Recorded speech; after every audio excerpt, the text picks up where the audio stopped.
Tembon ni.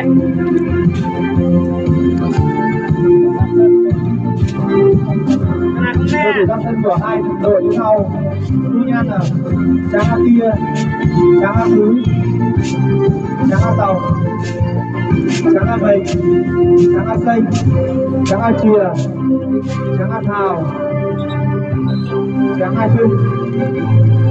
Các cầu thủ liên quan trái gồm Tráng Á Chu, Tráng Thái Chu, Lầu Á Tùng, Thang Á Trịnh, Lầu Á Dô, Lầu Lý Báo, Tráng Á Đà, Lầu Thanh Phúc, Lầu Á Bà.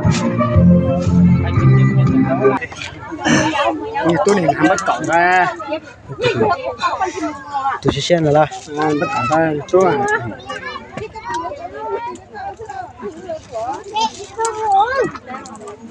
nếu cho nó khán giả giàu Khán giả giàu kho thương ma. nếu cho nó khán giả giàu khán giả có nhiều khán giả trâu tao nữa mà